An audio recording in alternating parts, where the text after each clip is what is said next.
जय भीम साथियों, आज आप सभी को बाबा साहेब अम्बेडकर के बारे में कुछ रोचक बातें बताने आया हूं साथियों।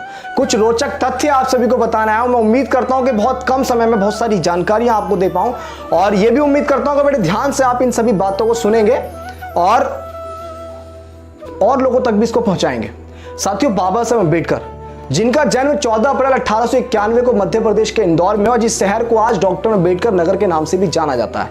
साथियों, अपने आप में यह बहुत गर्व का विषय है कि जिस शहर में किसी व्यक्ति ने जन्म लिया हो, आज उसी व्यक्ति के नाम से एक शहर को जाना और पहचाना जाता हो। साथियों, बाबा साहेब अम्बेडकर के पिता का नाम रामजी राव था और माताजी का नाम भीमाबाई था। साथियों, बाबा साहेब अम्बेडकर जैसा कि आप सभी जानते हैं कि दलित समुदाय में पैदा हुए, महार जाति में पैदा हुए, जिसकी वजह से बहुत सारी दिक्कतें बाबा साहेब अम्बेडकर को उठानी पड़ी, जिसकी वजह से नाई उनके बाल नहीं काटा करते थे। साथियों, जब उम्र बढ़ती गई तो जब विद्यालय में दाखिले के लिए गए तो साथियों विद्यालय में दाखिला भी जल्दी से नहीं मिला और बहुत संघर्षों के बाद जब विद्यालय में दाखिला भी मिला तो साथियों क्लासरूम के बाहर बैठकर पढ़ाया जाता था। एक बार की वाकया मुझे याद है साथियों कि बाबा साहेब अम्बेडकर जब क्लासरूम के बाहर बैठकर पढ़े तो उनकी दिमाग, उनकी इच्छा शक्ति, उनका कौशल मैं आपको बता रहा हूं साथियों के क्लासरूम के बाहर बैठने के बावजूद भी। साथियों, एक बार जब मास्टर जी सभी बच्चों को पढ़ा रहे थे, बाबा साहेब क्लासरूम के बाहर बैठकर जो है पढ़ रहे थे, समझ रहे थे, तो मास्टर जी ने सभी बच्चों से सवाल किया, बच्चों ये बताओ ऐसी कौन सी चीज है जिसे हम देख तो सकते हैं किंतु छू नहीं सकते। तो बहुत सारे बच्चों ने जवाब दिया साथियों के सर सूरज है, चंदा है, तारे हैं, हवा है। लेकिन उसी बीच क्लासरूम के बाहर बैठकर भी एक बच्चा पढ़ाई पढ़ रहा था जिनका नाम था बाबा साहेब अम्बेडकर, जिनको बचपन में भीम नाम से पुकारा जाता था। साथियों, बाबा साहेब अम्बेडकर ने कहा कि मास्टर जी मैं भी जवाब दूं। तो मास्टर जी ने बोला ये क्या बता पाएगा, चल ठीक है तू भी जवाब दे। तो साथियों, बाबा साहेब अम्बेडकर का जवाब सुनकर सभी लोग दंग रह गए, क्योंकि बाबा साहेब अम्बेडकर, इसका जवाब सुनने से पहले मैं एक कहानी और आपको बता दूं कि जब बाबा साहेब अम्बेडकर को एक बार विद्यालय में प्यास लगी तो जो पानी का मटका रखा हुआ था ना साथियों, सभी बच्चे उसमें से पानी पी रहे थे। लेकिन जब बाबा साहेब अम्बेडकर उस मटके से पानी पीने की ओर बढ़े तो साथियों बाबा साहेब अम्बेडकर को उस मटके से पानी नहीं पीने दिया गया। ये बोल दिया गया कि तुम महार जाति से हो, तुम अछूत हो, तुम्हें इस मटके को छूने नहीं दिया जाएगा। वही चीज बाबा साहेब के दिमाग में थी और बाबा साहेब ने झट से उस सवाल का आंसर दिया कि मास्टर जी क्लासरूम के कोने में जो पानी का घड़ा रखा हुआ है ना, मैं उसे देख तो सकता हूं, लेकिन विडंबना की बात है कि जिस जाति में मैं हूं उसकी वजह से मैं उसे छू नहीं सकता।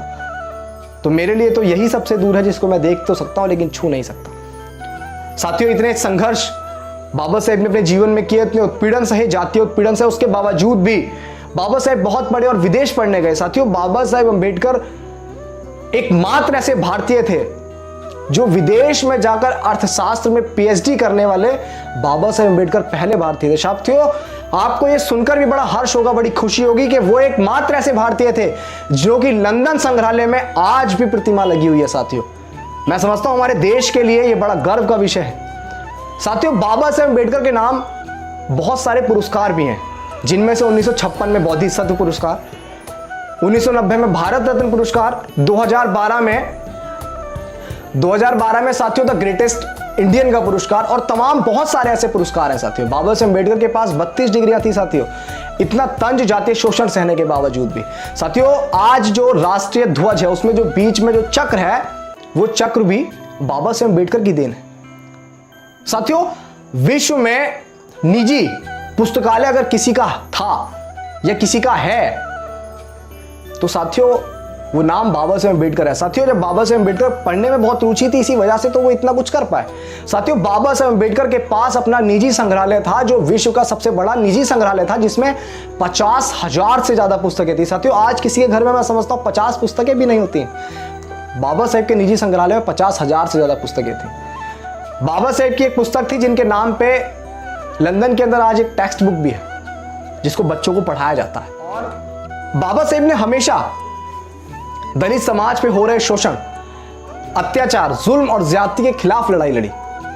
बाबा साहेब वाइसराय कार्यकारिणी के जब सिर्फ सदस्य थे तो बाबा साहेब ने मजदूरों के लिए भी काम किया।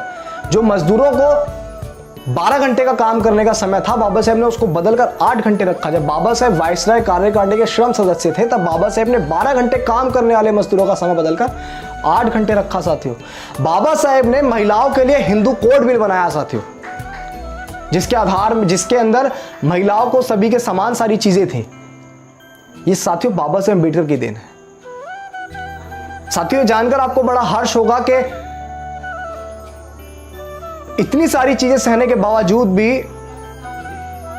बाबा साहेब भारतीय संविधान के निर्माता हैं। मैं समझता हूं कि इतना बड़ा इंस्पिरेशन और सफलता के लिए मैं समझता हूं किसी और को लेने की जरूरत नहीं। बाबा साहेब से बड़ा इंस्पिरेशन मैं समझता हूं किसी और व्यक्ति के कोई और हो ही नहीं सकता है। अगर आप बाबा साहेब को पढ़ेंगे, उनको समझेंगे, उनको जानेंगे, तो मैं समझता हूं किसी और इंस्पिरेशन की आपको जरूरत नहीं है, किसी और को पढ़ने की, समझने की आपको जरूरत नहीं है। बाबा साहेब अपने आप में खुद एक इतना बड़ा इंस्पिरेशन है। जब आप उनको पढ़ेंगे तो आपकी जो कार्यशैली है वो आपको खुद मजबूर करेगी कि आप कुछ अच्छा करें, कुछ आप बड़ा करें। साथियों, बाबा साहेब ने कुछ बड़ा सोचा जब भी तो वो इतना कुछ कर पाए। एक तथ्य और आपको बताऊंगा साथियों, जब बाबा साहेब अम्बेडकर विदेश में पढ़ते थे ना साथियों, कोलंबिया यूनिवर्सिटी में जब बाबा साहेब पढ़ते थे, तो साथियों पैसे की कमी होने के कारण और जो पढ़ने वाले लोग थे साथियों, वो तो लंच करने बड़ी बड़ी कैंटीनों में जाते थे। लेकिन बाबा साहेब अम्बेडकर, आपको जानकर दुख भी होगा थोड़ा सा कि साथियों बाबा साहेब अम्बेडकर पानी में ब्रेड भिगोकर खाते थे, पैसे भी बचाते थे साथियों और समय भी बचाते थे ताकि वो पढ़ पाए, क्योंकि उन्हें बहुत बड़ा परिवर्तन करना था। तो साथियों, ये कुछ जानकारियां मैं आपके बीच बाबा साहेब अम्बेडकर के बारे में लेके आया कि बाबा साहेब अम्बेडकर पहले ऐसे भारतीय हैं जिनके पास अर्थशास्त्र में पीएचडी करने वाले, विदेश में जाकर पहले भारतीय हैं। बाबा साहेब अम्बेडकर के पास निजी अपना संग्रहालय, जो विश्व का सबसे बड़ा संग्रहालय है, जिसके अंदर 50,000 से ज्यादा पुस्तकें हैं। साथियों, बाबा साहेब अम्बेडकर की कुछ बातें भी थी जो बाबा साहेब कहा करते थे। वो तथ्य थे कि 100 दिन बकरियों का जीवन जीने से अच्छा एक दिन शेर का जिया जाए। जीवन लंबा होने के बजाय महान होना चाहिए। मैं ऐसे धर्म को मानता हूं जो सभी को समान रखे। मैं किसी भी देश की उन्नति को, किसी भी वर्ग की उन्नति को उस देश के, उस वर्ग की महिलाओं की उन्नति से नापता हूं। ऐसे तमाम बाबा साहेब के तथ्य थे।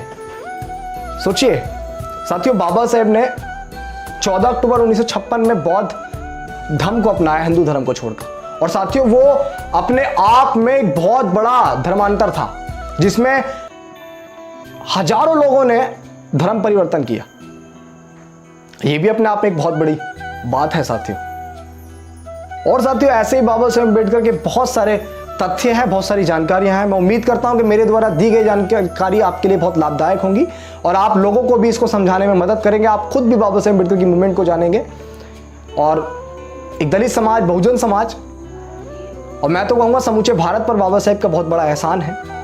और पूरे भारत को आज उन पर गर्व करना चाहिए कि ऐसा व्यक्ति हमारे देश में, एक ऐसा लाल हमारे देश में जन्मा जिसने हमारे देश को बहुत ऊंचाइयों पर लेकर गए। साथियों, लंदन के अंदर अपनी प्रतिमा लगवाना, एकमात्र भारतीय होना, मैं समझता हूं अपने आप में बहुत गर्व का विषय है साथियों। ये जानकारी कुछ आपके बीच लेकर आया आपका भाई अभिषेक कुमार जाटव। उम्मीद करता हूं कि आप और लोगों तक भी इन जानकारियों को पहुंचाएंगे। जय भीम, जय भारत, जय संविधान।